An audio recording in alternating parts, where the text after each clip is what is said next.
एक ऐसी संभावना है जिसमें यदि मनुष्य का जीवन, चिंतन, दृष्टिकोण, भावनाएं, सोच, विचार, कर्म ये गलत दिशा में चले जाए तो उसी व्यक्ति को हम लोग दुष्ट बनते, पापी बनते, अपराधी बनते, भटकते हुए देखते हैं। गिरते गिरते व्यक्ति इतना गिरता है कि पशु में, प्रेत में, पिशाच में बदल जाता है। और उसी मनुष्य के जीवन के अंदर एक संभावना ये भी है कि यदि चिंतन प्रकाशित हो, भावनाएं उदार हो, उद्देश्य उत्कृष्ट हो, तो उसी मनुष्य के जीवन में हम लोग संत को, सिद्ध को, महात्मा को, अवतार को प्रकट होते हुए देखते हैं।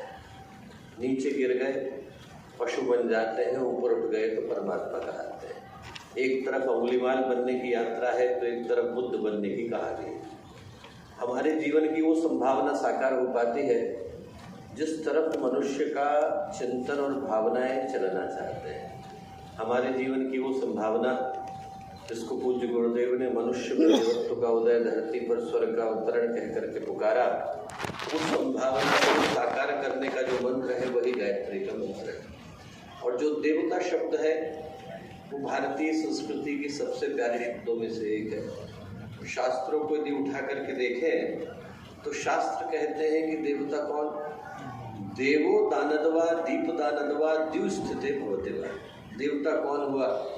जिसके अंदर देने की भावना है। देने का अधिकार अनेकों के पास है, देने की भावना मिरणों के पास होती है। जिसके पास देने की भावना आई, बांटने का भाव आया, दूसरे के कष्ट को अपना समझने का भाव आया, वो देवता बन जाता है। संत तुकाराम की कहानी आती है। छोटी सी झोपड़ी में रहते थे। भगवान शिव, भगवान विष्णु उनकी परीक्षा करने को पहुंचे। भगवान विष्णु ने दरवाजा खटखटाया, अंदर आ जाए, बाहर बहुत बारिश हो रही है। तुकाराम बोले आ जाइए, पर हमारी झोपड़ी छोटी है, इसमें एक व्यक्ति लेट सकता है, दो बैठ सकते हैं। आपको घुटने मोड़ करके बैठने में तकलीफ नहीं हो तो अंदर आ जाइए। आ गए, दोनों मोड़ करके बैठ गए। आधी रात गुजर गई। भगवान शिव ने दरवाजा खटखटाया, अंदर आ जाइए, पर हमारी झोपड़ी छोटी है, इसमें एक लेट सकता है, दो बैठ सकते हैं, तीन खड़े हो सकते हैं। खड़े होने में तकलीफ नहीं हो तो अंदर आ जाइए। आ गए। भगवान शिव, भगवान विष्णु, तुकाराम पूरी रात गुजार दी। सुबह का वक्त हुआ, दोनों भगवानों ने तुकाराम की ओर देखा और देख करके बोले, तुकाराम हमारी दृष्टि में तुम देवता हो। मैं कैसा देवता हूँ? मेरी तो झोपड़ी छोटी है। तुकाराम बोले, भगवान बोले झोपड़ी छोटी है तुकाराम, पर तुम्हारा दिल बहुत बड़ा है। जिसका दिल बड़ा होता है वो देवता है। गायत्री का मंत्र बोलता है जिसका दिल बड़ा हुआ, भावनाएं बड़ी हुई, दूसरे का कष्ट अपना लगने लगा, दूसरे का दुख अपना लगने लगा, उसके अंदर का देवता जागता है। देवो दानदवा दीप दानदवा, जिसके अंदर प्रकाशित होने का, सकारात्मकता का भाव आया। द्युस्थिते भवतिवा, जहां बैठ गया वो जगह स्वर्ग हो जाती है। असली देवता वो नहीं जिनको स्वर्ग की आवश्यकता है, असली देवता वो है जिनकी स्वर्ग को आवश्यकता है। वो जहाँ गए वो स्थान स्वर्ग में बदल जाता है। ऐसे व्यक्तित्वों को बनाने के लिए पूज्य गुरुदेव ने गायत्री का मंत्र दिया। बिरला जी के सुपुत्र पूज्य गुरुदेव के पास सन 51 में गए, 11 करोड़ रुपए लेकर के गए, गुरुदेव के चरणों में रखा। गुरुदेव से बोले कि गुरुदेव आप एक सोने का मंदिर बनाइए गायत्री का, ऐसा जैसा किसी ने देखा ना। गुरुदेव बोले पैसे में छूटा नहीं वसन, तेरे छूंगा नहीं, लेकर के जा। पर एक बात बता, भगवान सोने के मंदिर में बैठे और बाहर व्यक्ति को खाने को न मिले, भगवान को कैसा लगेगा? बनाना है तो तू स्कूल बना, कॉलेज बना, हॉस्पिटल बना, वो भगवान के मंदिर है। और बोले हमको बिठाना होगा तो भगवान को सोने के मंदिर में नहीं, लोगों के दिल के अंदर बिठाएंगे। लोग उनसे मिले और उनको मिल करके लगे कि आज हम लोग मंदिर होकर के आए। जो गायत्री मंत्र का उद्देश्य है और जो गायत्री परिवार का भाव है वो इंसानों को देवता बनाने का भाव है। इंसान के अंदर उस सोच का हृदय हो जहाँ पर जीवन स्वर्णिम होता है, देवतुल्य होता है, हमें अपने किए पर नाज होता है, हमें अपने कर्म पर संतोष होता है, तो जीवन देवों बन पाता है। उस ओर चलने की प्रेरणा गायत्री का ये पावन मंत्र प्रदान करता है। एक बार स्थिरचित्त शांत मन के साथ आज जब हम लोग आदरणीय श्री अग्रवाल जी के द्वारा प्रतिष्ठित इस जीएल बजाज इंस्टीट्यूशन के ऑडिटोरियम के अंदर उपस्थित हैं, तो उस शक्ति का आवाहन करें जो हमें सद्ज्ञान, सद्भाव, सद्कर्म की ओर लेकर के चलती हैं। माँ गायत्री का पावन मंत्र एक बार साथ साथ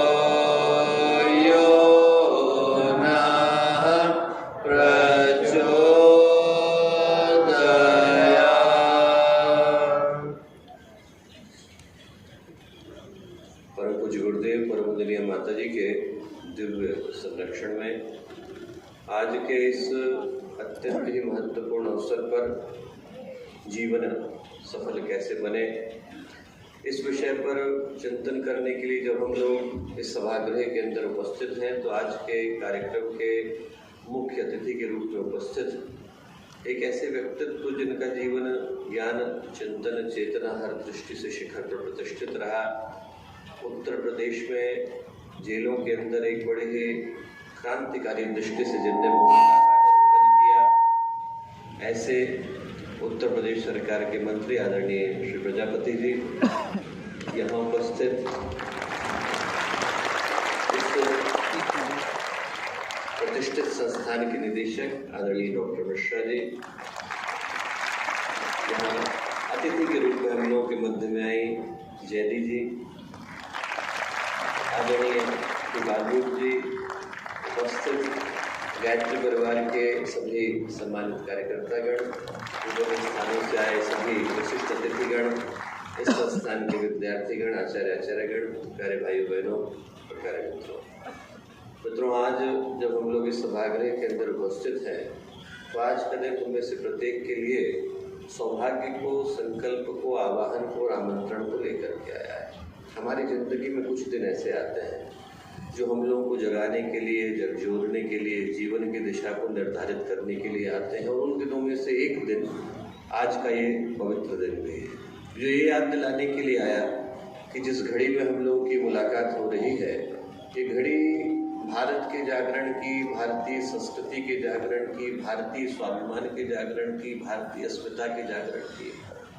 गुरुदेव 19 वर्ष के थे, यहाँ से बहुत दूर की घटना नहीं है, और गुरुदेव ने 19 वर्ष की आयु में एक कविता लिखी थी जो सैनिक मुखपत्र के अंदर प्रकाशित हुई और उसके बाद अनेकों के जीवन में क्रांति करने का कारण बनी।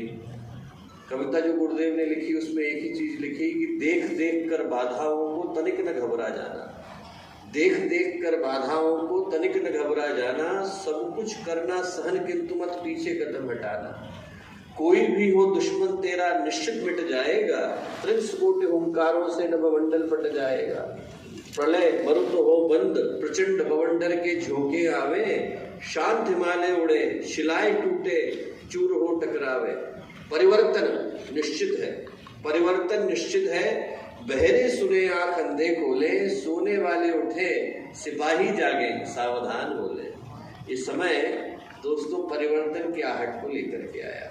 जिस समय में हम लोगों की मुलाकात हो रही है, ये समय उस परिवर्तन की आहट को लेकर के आया जिसमें उन सोचों को जन्म देना है जिसके माध्यम से मनुष्य का जीवन पूरी तरह से बदल पाता है। 15 जनवरी 1897 का दिन था। स्वामी विवेकानंद 5 वर्षों की लंबी पाश्चात्य देशों की यात्रा के बाद दोबारा भारत को लौटे, और लौटे तो उनका बड़ा स्वागत सभा का सम्मान हुआ, बहुत सारे लोग उनसे मिलने के लिए आए, और जो स्वागत सभा के अध्यक्ष थे उन्होंने स्वामी विवेकानंद का सम्मान किया और करने के बाद एक प्रश्न उनसे पूछा। प्रश्न पूछा कि इतने दिनों तक आप भारत की भूमि से दूर रहे, तो आपके ज्ञान का लाभ वहाँ के लोगों को मिला? जो लोग उन विषयों से सर्वथा परिचित थे, वेद था, वेदांत था, योग सूत्र थे, गीता थे, उपनिषद थे, उन विषयों पर आप जैसे व्यक्तित्व के माध्यम से उनको लाभ मिला, पर आपको क्या मिला? आपको तो इतने दिनों तक भारत की भूमि से दूर रहना पड़ा। इस प्रश्न का बड़ा प्यारा उत्तर स्वामी विवेकानंद ने दिया। उन्होंने कहा, मैं इतने दिनों तक यदि भारत की भूमि से दूर न रहा होता तो पहले जिन बातों को मैं भावना के आवेश में आकर के सत्य मानता था, उनको आज प्रमाण पूर्वक सत्य न मानता है। बोले मैं इतने दिनों तक भारत की भूमि से दूर रहा, तो इस बात को पूरे गर्व, गौरव और विश्वास के साथ आज कह सकता हूँ कि पूरे विश्व के मानचित्र में भी कोई एक देश ऐसा है जहाँ पर दया का, त्याग का, करुणा का, मानवता का, सेवा का, अध्यात्म का सर्वाधिक विकास हुआ है, तो वो देश भारत का देश है। और बोले पूरे विश्व के मानचित्र में यदि कोई एक देश ऐसा है जहाँ पर हर उस आत्मा को जो ईश्वर को पाने का प्रयत्न कर रही है और यहाँ जन्म लिए बिना उसका कल्याण संभव नहीं, तो वो देश भारत का देश है। और आज नहीं तो कल भारत के इसी देश से, भारत की इसी भूमि से ज्ञान की और विज्ञान की वो धाराएं जन्म लेंगी जो पूरे विश्व को अपने प्रकाश से आलोकित करेंगी, आंदोलित करेंगी, उद्वेलित करेंगी। और उस दिन के लिए पूरे विश्व को आज ही की तारीख से भारत का ऋणी होने की आवश्यकता है। भारत का ऋणी होने की आवश्यकता है दोस्तों, क्योंकि भारत की भूमि से कुछ गंभीर सोचों ने जन्म लिया। और उन गंभीर सोचों में से एक सोच ये रही कि जो मनुष्य का जीवन है, ये हम लोगों को एक ऐसे सौभाग्य के रूप में मिलता है, उपहार के रूप में मिलता है, जहाँ पर सफलता तो जीवन का एक ही हिस्सा है, पर उससे बढ़कर के जो हिस्सा है वो संतोष है। व्यक्ति सफल तो अनेकों तरीकों से हो जाता है, पर जब तक उसके जीवन में संतोष का, अपने कर्म के ऊपर गर्व का भाव जन्म नहीं लेता, तब तक उसका जीवन अधूरा ही बना रहता है। यदि हम लोग भारतीय शास्त्रों को उठा करके देखें तो भारतीय शास्त्र कहते हैं कि इंसान के अंदर देवीय संभावना का उदय होता है। यदि आप गीता को उठा करके देखें तो जब गीताकार ने भगवान के विराट रूप को देखा तो उनके मुंह से निकला दिव्य सूर्य सहस्र से, इतना प्रकाश भगवान के अंदर था जितना हजारों सूर्यों के एक साथ उदय होने पर निकलता है। उस प्रकाश के अंश के रूप में इंसान धरती पर आता है। ईश्वर अंश जीव अविनाशी। शास्त्रकार कहते हैं रामचरितमानस में, बड़े भाग मनुष्य तन पावा, सुर दुर्लभ सद ग्रंथ ही गावा। बड़े भाग्य से ये मनुष्य का जीवन इंसान को मिल पाता है जो देवताओं के लिए दुर्लभ बताया गया। शास्त्रों की दृष्टि से, महापुरुषों की दृष्टि से, जिनने अपने जीवन को एक संभावना के साथ जिया, उनकी दृष्टि से यदि उठा करके देखें तो मनुष्य का जीवन एक देवी, ईश्वरीय महान संभावना के रूप में हमें मिलता है।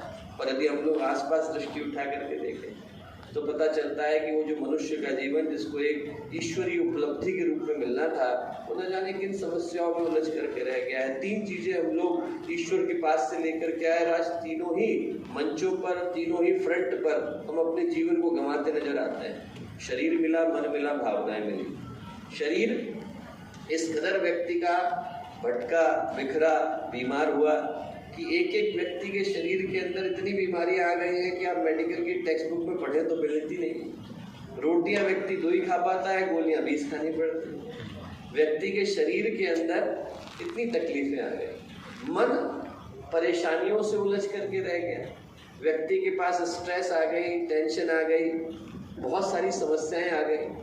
और भावनाएं ऐसी हो गई है कि छोटी छोटी बातें व्यक्ति को इतनी गहरी चुभ जाती हैं कि किसी ने कुछ कहा, व्यक्ति घर से निकलता है, अपने को मारने के लिए, दूसरे को मारने के लिए तैयार हो जाता है। वो जो जीवन था जिसको हमने देवी उपहार कह करके पुकारा, वो हमारी आंखों के सामने समस्याओं का, परेशानियों का, उलझनों का अंबार बन करके रह गया है। व्यक्ति अपने ही जीवन की समस्याओं से उलझा हुआ है। स्ट्रेस है, टेंशन है, इतनी आ गई कि छोटे छोटे बच्चे से लेकर बड़े बड़े व्यक्ति को टेंशन है। हम लोग मुंबई में थे तो मुंबई में एक इंडस्ट्रियलिस्ट मिलने के लिए आए, और आए तो बोले कि भैया बहुत दुखी थे, रोने से लगे। क्या बात हुई? तो बोले भैया इस बार बिजनेस में बड़ा नुकसान हुआ। कितने का हुआ? बोले 1 करोड़ रुपए का हुआ। अरे मैंने कहा बहुत हो गया, अगली बार भगवान चाहेंगे, गुरुदेव चाहेंगे तो पूरा होएगा। उनकी पत्नी बोली भैया इनकी बात मत सुनना। क्यों? बोले 15 करोड़ का फायदा सोच करके बैठे थे, 14 करोड़ का फायदा हुआ है। नुकसान नहीं हुआ है। 15 करोड़ का फायदा सोचा था तो 14 करोड़ का फायदा, 1 करोड़ का नुकसान नजर आता है।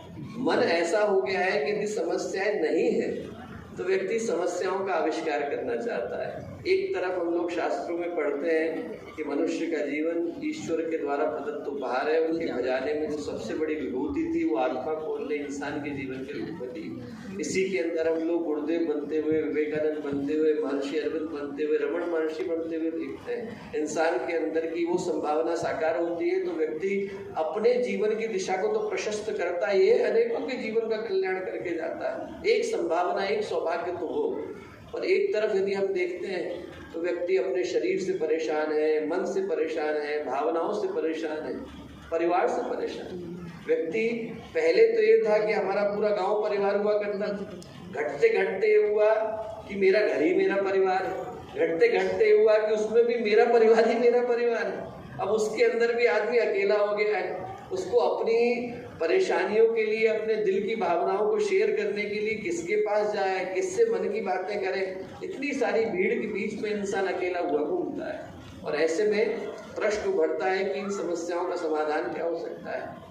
जब बात जीवन में सफलता की आती है तो मैं कहूँगा कि सफलता से ज़्यादा महत्वपूर्ण है व्यक्ति सुखी बने और संतुष्ट बने। सफलता तो व्यक्ति को मिल जाती है, पर व्यक्ति के लिए उससे ज़्यादा जरूरी ये है कि उसको जो मिले उसमें उसके जीवन की खुशियाँ मिले, चेहरे की मुस्कुराहट छिन न जाए, अपनों का प्यार छिन न जाए, जिस जगह पर खड़ा है उसकी नीचे की भूमि छिन न जाए। जो मिले वो ऐसा मिले जिसके ऊपर उसको संतोष हो, गर्व हो।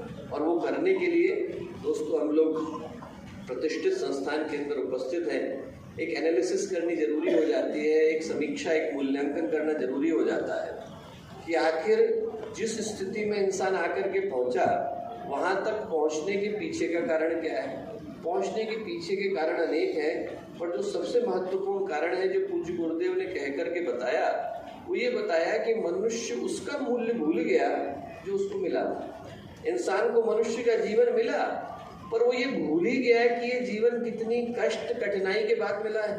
दो ही तरीके से हम इस यात्रा को देख सकते हैं। एक यात्रा तो धर्म की है, कर्म की है, अध्यात्म की है। उस दृष्टि से देखें तो 84 लाख योनियों में भटकने के बाद इंसान के जीवन को प्राप्त करने का अवसर मिलता है। और एक यात्रा विज्ञान की, विज्ञान की दृष्टि से देखें तो भी जिस स्थान पर मैं आकर के खड़ा हुआ, आप आकर के खड़े हुए, यहाँ तक पहुँचने की यात्रा एक मिनट की यात्रा नहीं। पहले यूनिसेलुलर बीइंग थे, मल्टी सेलुलर बने, मल्टी सेलुलर से प्रोकैरियोट बने, उसके बाद फिर धीरे धीरे फिश बने, एम्फीबियन बने, रेप्टाइल बने, रेप्टाइल से एप बने, एक दिन एप खड़ा हो गया। उसके अंदर कॉग्निटिव इवोल्यूशन हुआ, इंटेलेक्चुअल हुआ, इमोटिव इवोल्यूशन हुआ। 4.6 बिलियन ईयर्स की यात्रा है, तब जाकर के इंसान बन पाया है। तो चाहे आप शंकर की दृष्टि से देखें, आइंस्टाइन की दृष्टि से देखें, पतंजलि की दृष्टि से देखें, विज्ञान की दृष्टि से देखें, जो मनुष्य का जीवन मिला वो अनेकों जन्मों की प्रतीक्षा के बाद मिला। और व्यक्ति को जो मिलता है बहुत कठिनाई के बाद, उस मूल्य को व्यक्ति भुला करके बैठ जाता है। पूज्य गुरुदेव ने एक बहुत प्यारी कथा लिखी है प्रज्ञा पुराण के अंदर। जिन लोगों ने कभी पढ़ी नहीं उनको मैं अवश्य कहूँगा कि एक बार वो प्रज्ञा पुराण को पढ़ें। और कहानी एक किसान की। वो किसान जो है उसको किसी ने बताया कि आपके गांव के पास से जो नदी बह रही है, नदी के किनारे जो पत्थर पड़े हैं, पत्थरों में से एक पत्थर पारस का पत्थर है, आपको मिल जाए तो जीवन सौभाग्य में बदल जाएगा। उसका मन हुआ कि मिले, पर कैसे मिले, सारे दिखने में एक जैसे हैं। उसने नियम बनाया। नियम ये बनाया कि हर रोज सुबह मैं घूमने के लिए निकलूंगा, पत्थर उठाऊंगा, बाएं हाथ में लोहे का बुरादा रखूंगा, पत्थर को बुरादे से घिसूंगा, वो बुरादा सोने में बदल गया तो ठीक, और नहीं बदलेगा तो पत्थर को उठा करके पानी में फेंकूंगा ताकि दोबारा उसी पत्थर को ना उठाना पड़े। नियम बहुत अच्छा था। समस्या मनुष्य का मन। आप रोज एक ही चीज को करो, बार बार करो, तो धीरे धीरे वो चीज आदत में बदल जाती है। कर क्यों रहे व्यक्ति भूल जाता है। ऐसा ही उसके साथ हुआ। एक दिन, एक हफ्ते तक तो याद रहा कि पत्थर उठाना क्यों है, झुलाना क्यों है, घिसना क्यों है और पानी में फेंकना क्यों है। एक हफ्ते के बाद आदत पड़ गई। एक हफ्ता गुजर गया, एक महीना गुजर गया, 1 साल गुजर गया, 10 साल गुजर गए, 20 साल गुजर गए। 20 साल के बाद एक दिन पत्थर उठाया, बुरादे में घिसा, पानी में फेंका, 200 मीटर आगे बढ़ा और देखा हाथ का बुरादा सोने में बदल गया।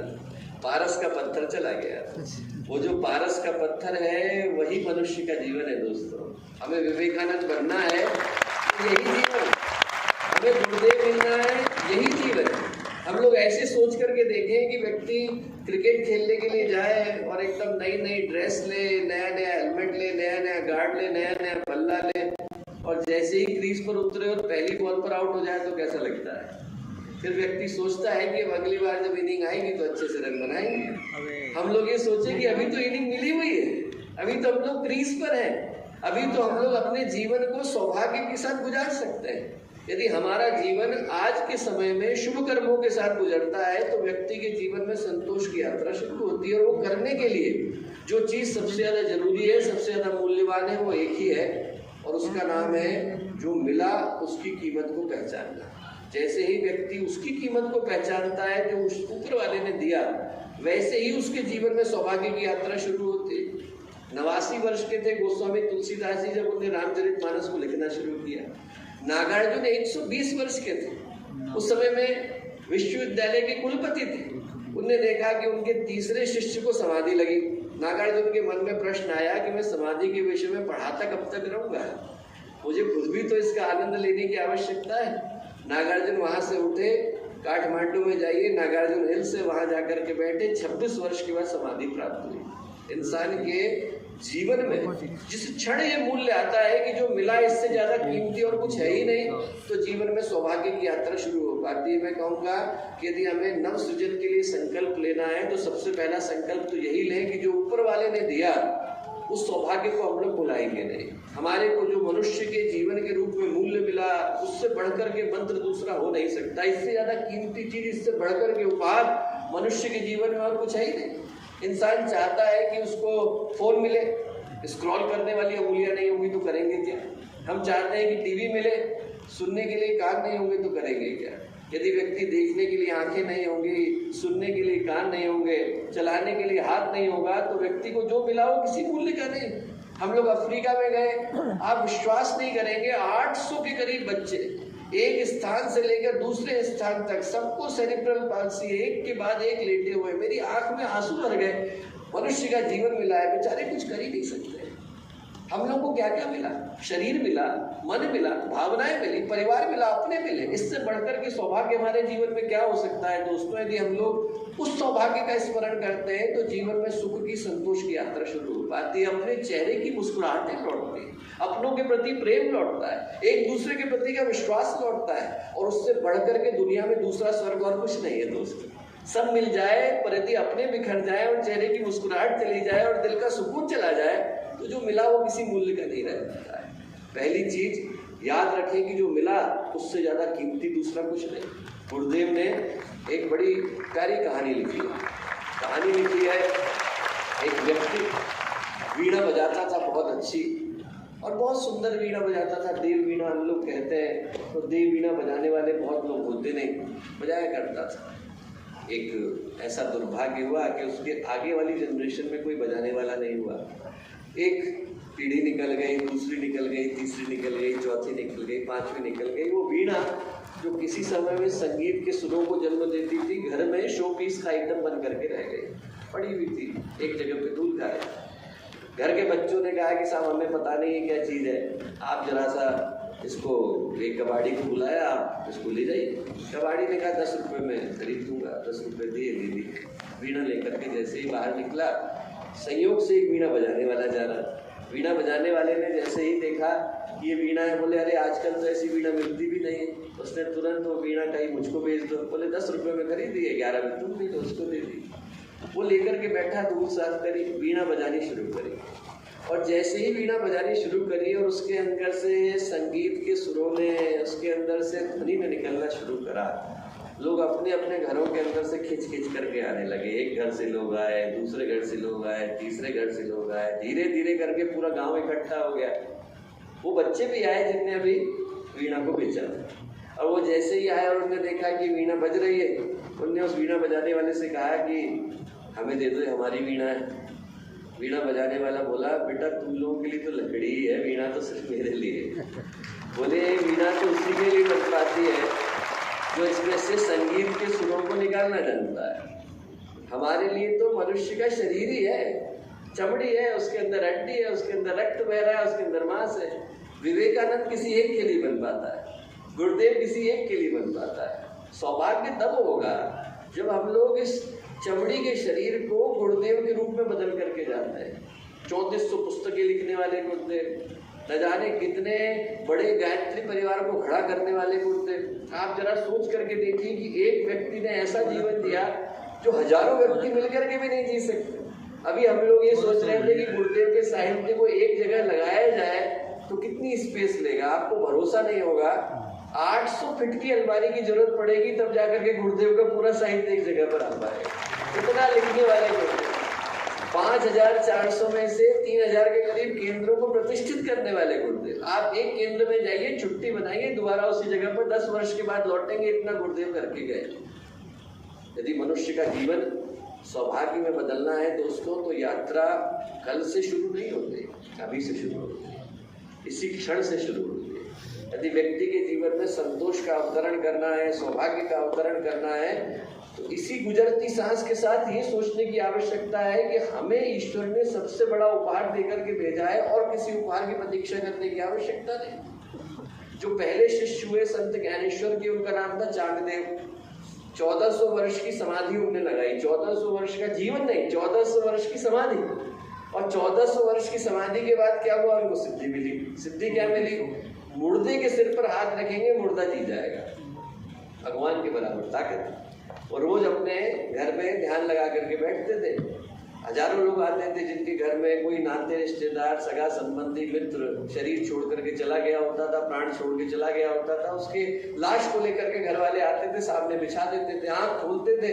आंख खोली, जैसे ही मुर्दे के सिर पर हाथ रखा, मुर्दा खड़ा होता था, चला जाता था। जाता था तो लोग जय जयकार करते थे। जितनी जय जयकार करते थे उतना चांगदेव का अहंकार बढ़ता था। मेरे पास वो शक्ति है जो भगवान के पास है। बहुत अहंकार बढ़ा। एक दिन क्या हुआ, आंख बंद करके बैठे थे, लोग अपने अपने घरों से शवों को लेकर के आए हुए थे। 8 साल की बच्ची आई, नाम था मुक्ताबाई। मुक्ताबाई ने, जो संत ज्ञानेश्वर की छोटी बहन, मुक्ताबाई जैसे ही वहां पर पहुंची तो मुक्ताबाई ने कहा, 8 साल की थी, क्या हो रहा है यार? बोले, अरे प्रतीक्षा करो, चमत्कार होने वाला है। जैसे ही आंख खोलेंगे और मुर्दों के सिर पर हाथ रखेंगे, सारे मुर्दे खड़े होंगे, चले जाएंगे। मुक्ताबाई बोली, उसके लिए इनकी आंख खोलने की प्रतीक्षा करने की क्या आवश्यकता है? उनने तुरंत तुलसी का दल लिया, लोगों के मुंह में गंगा जल डाला, कान में गायत्री मंत्र बोला, सारे मुर्दे खड़े हुए, चले गए। अब जैसे ही चांगदेव की आंखें खुली, आज तो कोई आया नहीं। उनने अपने शिष्यों से पूछा, शिष्यों ने कहा 8 साल की बच्ची आई थी, उसने ऐसा किया। चांगदेव को बड़ा बुरा लगा। 1400 साल की समाधि के बाद जो सिद्धि मुझे मिली वो 8 साल की बच्ची के पास वैसे। उनने तुरंत सोचा कि कौन आया। ध्यान लगाया तो पता चला कि ईश्वरी विभूति अवतार का आगमन हुआ है। कौन आए नहीं पहचान पाए। उनका मन हुआ कि उनसे मिला जाए, पर अब मिले कैसे? आज के समय का तो समय है नहीं कि आप कहीं पर उनको फेसबुक पर ढूंढ लें। उनने कहा चिट्ठी लिखी जाए। चिट्ठी लिखने के लिए बैठे तो ये तय नहीं कर पाए कि बड़ा लिखें कि छोटा लिखें। उम्र की दृष्टि से छोटे हैं, ज्ञान की दृष्टि से बड़े। बहुत देर सोचने के बाद कोरा कागज लिया और कोरा कागज लेकर के भेज दिया। जो दूत लेकर के गया, उसने जैसे ही जाकर के वहां पर संत ज्ञानेश्वर को दिया तो संत ज्ञानेश्वर तो मुस्कुराए। उनकी बहन जो थी मुक्ताबाई, वो हंस दी। दूत ने पूछा, हंस क्यों रही है? बोले, 1400 साल के बाद भी कोरे के कोरे रह गए, कोरा कागज भेज दिया। ज्ञान होता तो भान तो होता कि किसको लिख रहे हैं। अब उनको बड़ा बुरा लगा। उनको लगा कि अब तो मिलना जरूरी है, पर अहंकार तो गया नहीं था। शेर की सवारी ली, सांप का चाबुक बनाया। सामान्य तरीके से जाएंगे तो कैसे पता चलेगा इतने बड़े संत आ रहे हैं? तो 1400 साल की समाधि वाले संत आ रहे हैं। शेर की सवारी ली, सांप का चाबुक बनाया, पीछे भीड़ जय जयकार करती हुई चली। जैसे ही भीड़ आकर के गांव के मुहाने पर रुकी, बाहर वो मुंडेर पर बैठे थे संत ज्ञानेश्वर। लोगों ने जाकर के उनसे कहा कि वो तो शेर पे चढ़ के आ रहे हैं, आप कैसे जाएंगे? संत ज्ञानेश्वर बोले, शेर तो हमारे पास नहीं है, ये दीवार है। दीवार के ऊपर थपथपाया, चल तू ही चल। दीवार उड़ करके गई और उनके सामने उतरी, तब जाकर के अहंकार टूटा और पहले शिष्य बने। पर कहानी का जो मर्म है वो कितना प्यारा है। आप जरा एक क्षण के लिए सोच करके देखो। 1400 साल की समाधि भी व्यक्ति को जगा के नहीं जाती। जागना हो तो इसी क्षण जागना होता है। व्यक्ति के जीवन में सौभाग्य का उदय करना हो तो कल की प्रतीक्षा करने की आवश्यकता नहीं दोस्तों, इसी क्षण को सौभाग्य में बदलना होता है। व्यक्ति अपने जीवन के सौभाग्य को भूल जाता है, क्योंकि ये भूल जाता है मिला क्या है। हमें पता भी नहीं चला और हमें मनुष्य का जीवन मिल गया। और जब मिल गया तो इसका मूल्य क्या है, इसकी कीमत क्या है, ये व्यक्ति को जब तक महसूस नहीं होती, भान नहीं होती, तब तक सौभाग्य में कैसे बदलेगा। तो पहला संकल्प तो यही कि याद रखें कि इसके बाद की सारी सांसें जितनी मिली हैं उनसे बढ़कर के सौभाग्य नहीं। भगवान ने एक ऐसा अद्भुत यंत्र बना करके भेजा है जिसमें मैन्युफैक्चरिंग डेट भी पता नहीं है और एक्सपायरी डेट भी पता नहीं, किसी को नहीं पता कि अंतिम सांस कब आएगी। तो जैसे ही आए उससे पहले की सारी सांसों को खूबसूरती में बदलना मनुष्य के जीवन का लक्ष्य होना चाहिए। हर सांस हमारे जीवन में सौभाग्य लेकर के आए, हर सांस अच्छा कर्म बन जाए, हर सांस के साथ मन में ये भावना है कि समाज के लिए जीना है, अच्छा करना है, अपने कर्म के ऊपर संतोष करना है। इससे बढ़कर के सौभाग्य दूसरा हो नहीं सकता। जीवन के मूल्य को व्यक्ति जाने और इसी क्षण जागे। जैसे ही क्षण जागता है मनुष्य के जीवन में संतोष का उदय होता है। हमारे को मिला था ताकि हम कुछ अच्छा कर सकें, और बना जिस उद्देश्य के लिए था, बदल किस में गया है, दौड़ में बदल गया है। आप जरा सोच के देखिए, समाज आपके सुख की परिभाषा किस आधार पर तय करता है, सफलता के आधार पर, और सफलता की परिभाषा किस आधार पर तय करता है, कंपटीशन के आधार पर। आपके पास घर है इतना काफी नहीं है, औरों से बड़ा होना चाहिए। आपके पास नौकरी इतना काफी नहीं है, औरों से बेहतर होनी चाहिए। आपके पास पैसा इतना काफी नहीं है, औरों से ज्यादा होना चाहिए। और व्यक्ति की जिंदगी उसको पता भी नहीं चलती कि कब दौड़ में, रेस में, कंपटीशन में बदल गई। आप जीते तो मुझे अपनी हार नजर आती है, आपकी जीत के लिए मैं खुशी नहीं होता। मैं खुश नहीं होता कि आपको ईश्वर ने कुछ दिया, बल्कि मुझे ये लगता है कि मुझे क्यों नहीं मिला, और मुझे क्यों नहीं मिला तो मैं दूसरे का छीनूं या अपने को बढ़ाऊं। इस दौड़ में व्यक्ति दूसरे की खुशियों को छीनने में लगा हुआ है, अपनी खुशियों को बढ़ाने में नहीं लगा हुआ है। दूसरे के दुख में ज्यादा सुखी है, अपने सुख में उतना सुखी नहीं। जिंदगी एक अजीब सी दौड़ में बदल गई है, जहां मिल किसी को नहीं रहा, दौड़ हर कोई रहा है। आज तक जीता भी कोई नहीं है, चला हर कोई जा रहा है। वो मैक्सिम गोर्की ने कहानी लिखी है कि एक गाँव था, गाँव में किसान को किसी ने कहा कि साहब वहाँ थोड़ी दूर पर जमीन मुफ्त में दे रहे हैं। अब मुफ्त में दे रहे हैं, मुझको भी मिले, गया वो लेने के लिए। गांव के प्रधान से बोला जमीन मुफ्त में दे रहे हैं, बिल्कुल मुफ्त में दे रहे हैं। क्या करना पड़ेगा? कुछ नहीं करना पड़ेगा, सुबह का सूरज उगेगा, हम आपको 4 झंडियां पकड़ाएंगे, आप पकड़ करके भागना। जितना नॉर्थ में भागते उतना भागना, पहली झंडी गाड़ देना, ईस्ट में दूसरी गाड़ना, वेस्ट में तीसरी गाड़ना, साउथ की चिंता मत करो, साउथ में हम लोग खड़े, जितना नाप लिया वो आपका है। बोले बस? बोले हाँ। आज तक किसी को मिला क्यों नहीं? अरे बोले सवेरे दौड़ो तो पता चलेगा। सवेरे का सूरज उगा, 4 झंडियां पकड़ाई, उसने भागना शुरू करा। बोले सूरज के ढलने से पहले वापस आ जाना। गांव के प्रधान ने कहा ठीक, भागना शुरू करा। जितना भागा उतना लालच बढ़ा, ये सारा तो मेरा ही है, यहाँ से लेकर के और पूरा दिल्ली तक सारी जमीन तो मेरी है, मुझको ही मिलने वाली है। उसको लगा जब मुझे ही मिलने वाली है तो मैं खाना लेके क्यों भाग रहा हूँ, खाने का टिफिन फेंक दिया। पानी लेके क्यों भाग रहा हूँ, पानी को फेंक दिया। एक दिन तो खाने के बगैर, एक दिन तो पानी के बगैर रह ही सकता है आदमी। बिना कपड़ों के भागना शुरू कर दिया, ज्यादा दूर पहुंच जाऊंगा। 2 बजे याद आया कि झंडा गाड़ना था, पहला गाड़ा, दूसरा गाड़ा, तीसरा गाड़ा। गोर्की ने लिखा है कि सूरज डूब रहा था, खाना खाया नहीं था, पानी पिया नहीं था, बिना कपड़ों के साइबेरिया में भाग रहा था। वो जो अंतिम लाइन थी, फिनिश लाइन, उससे 6 फीट पहले आकर के बेहोश हो गया। जब होश आया तो चंद्रमा चढ़ा हुआ था, आधी रात हो गई थी, पूरा गांव इकट्ठा था, गांव वाले ताली बजा रहे थे, भैया तुम बहुत दूर आ गए। बाकी के लोग लालच में इतना पड़े कि आज तक लौटे नहीं है, झंडियां ही गाड़ रहे हैं। उसको लगा इतनी दूर तक आ गया तो हो सकता है कि डिस्काउंट में मिल जाए। उसने गांव के प्रधान से कहा ये जो जमीन रह गई है 6 फीट मेरी नाखूनों के बीच में और फिनिश लाइन के बीच में, इसका क्या करोगे? गांव का प्रधान बोला तुम्हारे मरने की प्रतीक्षा कर रहे हैं, तुम्हारी कब्र खोदेंगे, तुमको गाड़ेंगे, इतनी ही जमीन तुम साथ लेकर के जाते हो, 6 फीट अंडरग्राउंड। कहानी का नाम है 6 फीट अंडरग्राउंड। उससे ज्यादा किसी को मिली नहीं, भाग हर कोई रहा है। दोस्तों, जो सोचने की आवश्यकता है कि कहीं हमारी जिंदगी दौड़ में तो नहीं बदल गई, हमें पता भी नहीं चलता और हम लोग दौड़ का हिस्सा हो जाते हैं। पहली चीज वो कीमत याद आए जिसके लिए मनुष्य का जीवन मिला। दूसरा याद आए वो शिखर जिधर चलने के बाद मनुष्य ने अपने जीवन को संतोष में बदला।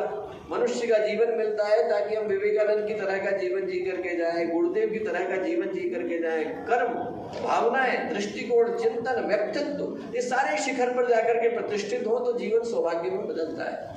मूल्य याद रहे, ये याद रहे कि उसके लिए जागना आज ही की तारीख से। ये याद रहे कि जागना है पर भागना नहीं है। व्यक्ति ऐसा नहीं हो कि भागने में पूरी जिंदगी गुजार दे और जब तक होश आए तब तक चलने का वक्त आ जाए। भगवान कब चेकआउट का नोटिस भेज देगा कौन जानता है। किसी भी दिन कह देगा खाली करो, बहुत दिन रह लिए। तो हर क्षण जब तक हम लोग रहे वो जीवन सौभाग्य का रहे, ये हमारे जीवन की सौभाग्य की यात्रा को प्रबल बनाता है। और अंत में दोस्तों, यदि भागना ही पड़े तो उनको न भूल जाए जिनके लिए यात्रा शुरू करी। व्यक्ति क्या है, उनको भूल जाता है जिनके लिए यात्रा शुरू करी। भागना तो शुरू किया पर धीरे धीरे करके व्यक्ति दोस्तों को भूलता है, संबंधियों को भूलता है, अपनों को भूलता है, परिवार को भूलता है। ये भूल ही जाता है कि किसके लिए यात्रा शुरू करी थी। मैं लंदन में था, 2007 की घटना है। एक 27 साल का लड़का आया हमारे सामने। वो बहुत ही प्रतिष्ठित परिवार से था। उसके पिता जो है वो लंदन के अमीर लोगों में से एक थे और उसने कैम्ब्रिज विश्वविद्यालय को टॉप किया। एक ही दिक्कत थी, कोकेन लेने लग गया था। कोकेन यदि कोई लंबे समय तक ले तो उसको एक अजीब से हेलुसिनेशन होने लग जाते हैं। उनको हम बोलते हैं लिलीपुशियन हेलुसिनेशन। जो गुलिवर एंड लिलीपुट वाली कहानी है, वहां से शब्द आया। छोटे छोटे इंसान उसको दिखते थे, तो थे नहीं पर उसको दिखाई पड़ते थे। इंसुलिन की सिरिंज लेकर उनको निकालने की कोशिश करता था। जिस दिन देखा था उस दिन उसके पैर के अंदर 27 छेद थे। आप बिल्कुल हालत खराब थी और दुखी स्थिति में आया। गुस्सा बहुत था उसके अंदर, हर व्यक्ति से लड़ता था। तो एक दिन मैंने उससे पूछा कि इतना गुस्सा क्यों? बोले आप लोगों से नहीं हूँ, मैं अपने पिता से गुस्सा हूँ। क्यों? बोले आप सोचिए, एक सामान्य व्यक्ति अपनी जिंदगी में कुछ पाने का प्रयत्न कर रहा है। अच्छी एजुकेशन चाहिए ताकि जॉब मिले, जॉब चाहिए ताकि हमें घर मिले, घर चाहिए ताकि परिवार मिले। बोले मैं 18 साल का हुआ, 3 दिन फरारी मिल गई। 20 साल का हुआ, हेलीकॉप्टर मिल गया। जिंदगी में ऊपर जाने को नहीं था, पर नीचे गिरने को था। तो मैंने कहा देखो, आपके पिता इसके लिए रिस्पॉन्सिबल नहीं। उन्होंने ये सोच करके आपको नहीं दिया कि आपका जीवन बिगड़ेगा। पर यदि आपको लगता भी है कि आपके पिता रिस्पॉन्सिबल हैं, तो ये प्रश्न तो जरूरी है कि जीवन किसका है। आप पूरी जिंदगी उनको दोष देते हुए तो नहीं गुजार सकते ना। आपको सोचना तो पड़ेगा कि जीवन किसका है। बस उस दिन के बाद देखा नहीं, वो चला गया। 3 साल के बाद उसने साउथ अफ्रीका से चिट्ठी लिखी। बोले आपने उस दिन वो बात कही, मुझे बड़ी गहरी चुभी। मैं पूरे विश्व के भ्रमण पर निकल गया, घूमते घूमते भारत पहुंचा। भारत में एक छोटा सा स्थान है बस्तर, वहां पहुंचा। और बस्तर में क्या है, घूम रहा था, अपने साथ एक इंटरप्रेटर था, उसको लेकर। उसने एक किसान को देखा। वो किसान जो है बिल्कुल, उनके पास पहनने को कपड़े नहीं, खाने को भोजन नहीं, 4-4 बच्चे, बड़े खुश, बहुत खुश। जो खा रहे थे वो खाने में उनने उसको भी बुला लिया। बोले आप भी आ जाओ। इसको बड़ा आश्चर्य हुआ। इसको लगा कि इनके पास तो कुछ भी नहीं है, तब इतना खुश कैसे है। इसने उनसे कहा, अपने इंटरप्रेटर से, अनुवादक से, कि जरा इनसे ये तो पूछिए कि लोग इतना खुश कैसे है, इनके पास तो कुछ भी नहीं है। जैसे ही उसने कहा कि इनके पास कुछ नहीं है, तो किसान बोला कि इनसे किसने कह दिया कि मेरे पास कुछ नहीं है? बोले इनसे कहिए कि मेरे पास परिवार है। जैसे ये कहा, बोले मैंने अगली फ्लाइट पकड़ी और लंदन को गया। लंदन पहुंचते से ही बोले मैंने अपने पिता को गले लगाया और हम दोनों फूट फूट करके 4 घंटे रहे। पहली बार याद आया कि जिंदगी की खुशियां उसी छत के नीचे थी जहां पर मैंने जिंदगी गुजारी थी। पूरा दुनिया भटका, तब जाकर के पता चला कि जिसके लिए भटक रहा था वो खुशियां तो घर में। दोस्तों, मैं कहूंगा कि हम अपनी खुशियों को देखने के लिए दूर क्यों जाएं, वहां से शुरू करें जहां से दुख की शुरुआत हुई। यदि जिंदगी को खुशनुमा बनाना है तो याद करना होगा कि मिला क्यों। यदि जिंदगी को खुशनुमा बनाना है तो दौड़ से हटा करके वहां याद करना होगा जहां से खुशियां आती हैं, अपनों के ही बीच में। यदि वो सुखी हो जाते हैं तो जिंदगी सुखी हो जाती है और जिंदगी खुशनुमा हो जाती है। अंतिम बात मैं बोलूंगा, यदि हम किसी दूसरे के चेहरे पर मुस्कुराहट ले आते हैं। आपने किसी और को खुश किया, आपकी खुशी को छीनने वाला दुनिया में पैदा नहीं हो सकता। आप जैसे ही दूसरे की खुशी का कारण बनते हैं, आपकी खुशी अपने आप आ जाती है। ऐसा कोई व्यक्ति नहीं जिसने दूसरे को दुख दिया हो और उसके खुद के जीवन में सुख आ गया, और ऐसा कोई व्यक्ति नहीं जिसने दूसरे को सुख दिया और उसके खुद के जीवन में दुख आ गया। संभव ही नहीं। आपके जीवन में संतोष आता है। जब संत विनोबा भावे भारत के भ्रमण पर निकले तो एक उनने उस समय में अभियान चलाया था जिसमें बहुत सारे डाकुओं ने आत्मसमर्पण किया। एक बड़े कुख्यात डाकू थे, उन्होंने भी आत्मसमर्पण किया। उनको आजीवन कारावास मिला। 11 साल के बाद प्रोबेशन पे छोड़ दिए गए। उनका व्यवहार अच्छा था। बाहर आए तो अखंड ज्योति हाथ में लग गई। उनको लगा कि जो लिखते हैं उनसे मिल के आते हैं। गुरुदेव के पास गए, गुरुदेव से बोले कि गुरुदेव आप मुझको दीक्षा दीजिए, आपके साथ रहना चाहता हूँ। गुरुदेव बोले सजा पूरी करके आ। सजा पूरी करके आए। गुरुदेव ने कहा 3 महीने का सत्र कर। 3 महीने का सत्र किया। फिर गए गुरुदेव के पास, गुरुदेव अब कहाँ जाऊँ?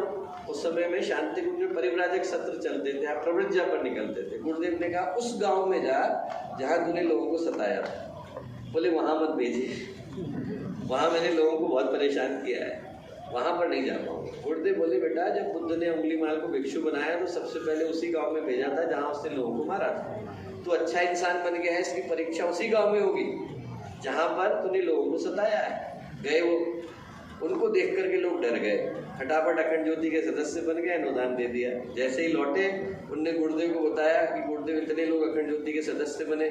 गुरुदेव ने कहा तुझको देख के बने, तेरे अंदर के डाकू को देख के बने। बोले डाकू को देख के ही बने होंगे। बोले अरे उनको भरोसा तो दिला कि तो अच्छा इंसान बना है। उन्होंने जब जाना शुरू किया और फिर अच्छे तरीके से लोगों से मिलना शुरू किया तो धीरे धीरे करके लोगों को भरोसा हुआ कि अच्छा इंसान बन गया। जो लोग डरा करते थे वो हंसने लग गए, बोले देखो बाबा जी बन गया, पीले कपड़े पहन के घूमता है। उनके एक दोस्त थे, वो बोले कि आपको क्या मिला? ये लोग जो आपसे डरा करते थे वो आज जो है आपको देख करके हंस रहे हैं, आपको क्या मिला? वो बोले बाहर नहीं मिला, भीतर मिला। बोले मैं 14 साल तक 15 साल तक जेल के अंदर था, एक रात नहीं सो पाया। बोले एक रात मुझे नींद नहीं आई, हर रात में करवटें बदलता था। मुझे कभी वो बहनें दिखाई पड़ती थी जिनके पति को मार दिया, कहते थे कि मुझको विधवा क्यों बना गए। बच्चे दिखाई पड़ते थे जिनको पिता को मैंने मार दिया, वो आकर कहते थे हमें अनाथ क्यों बना गए। बोले अब दुनिया कुछ भी कहती होगी पर मैं चैन की नींद सोता हूँ क्योंकि मुझे पता है कि मैं सही पथ पर चल रहा हूँ। जो सही पथ पर चलने का संतोष है वो दुनिया की कोई चीज नहीं दिला सकती दोस्तों। जैसे ही हम दूसरे को मुस्कुराहट देते हैं वैसे ही हमारी मुस्कुराहट आती है। जो गुरुदेव ने कहा हम बदलेंगे युग बदलेगा, वो सही में दुनिया का शाश्वत नारा है। जब तक इंसान अपने आप को नहीं बदलेगा उसको दूसरे के बदलने पे भरोसा ही नहीं आता, और जैसे ही वो अपने को बदलता है उसको दुनिया के बदलने पे भरोसा आ जाता है। क्योंकि हमारे बदलाव की जो पूंजी है वो हमारे ही जीवन के अंदर छुपी हुई है, सन्निहित है। मैं कहूँगा दोस्तों इन्हीं 5 मंत्रों को लेकर के जाएं, जीवन का मूल्य हमें याद आए। ये याद आए कि हमें जागना है पर भागना नहीं, और यदि भागने ही लग गए तो उनको नहीं भूलना है जिनके कारण यात्रा शुरू करें, और किसी दूसरे के चेहरे पर मुस्कुराहट लाने का कारण बनना है। जैसे ही बनते हैं वैसे ही जीवन में सौभाग्य का उदय होता है। कोई पूछ रहा था कि अभी 2 ही महीने के बाद दिल्ली में 251 कुंडी गायत्री महायज्ञ संपन्न होने जा रहा है। उसका उद्देश्य क्या है? उसका उद्देश्य वैसे तो वो सारी चीजें हैं जो यज्ञ का उद्देश्य होता है, पर जो सबसे बड़ा उद्देश्य है वो यही कि दिल्ली और दिल्ली के आसपास के सारे क्षेत्रों के जितने लोग हैं उनके चेहरे पर असली मुस्कुराहट को लाना है, जिंदगी की खुशियों को लौटाना है, जिंदगी के सुख को लौटाना है, जिंदगी के संतोष को लाना है, जिंदगी के उद्देश्य को लौटाना है। हर व्यक्ति का जीवन सफल बने और सफल बनने के साथ सुखी और संतुष्ट बने, यही हम लोगों की प्रार्थना है। हर वो व्यक्ति जो यहाँ पर विद्यमान है उनके जीवन के जितने दुख हैं वो यही छूट जाए। मैं कहूँगा कि आप लोग जब जाइएगा तो अपना बटुआ मत भूलिएगा, गाड़ी की चाबी मत भूलिएगा, घर की चाबी मत भूलिएगा, परेशानियों को भूल जाइएगा, परेशानियों को यही छोड़ के जाइएगा। चेहरे पर खुशी, मन में मुस्कुराहट, गुरुदेव पर भरोसा लेकर के जाइएगा ताकि जीवन में सौभाग्य की यात्रा शुरू हो सके। इतनी देर तक आपने इन बातों को इतने धैर्य से सुना, उसके लिए सभी को बहुत सारा धन्यवाद, शुभकामनाएं। बोले युगाधिपति महाकाल की, खड्गेश्वर महादेव की।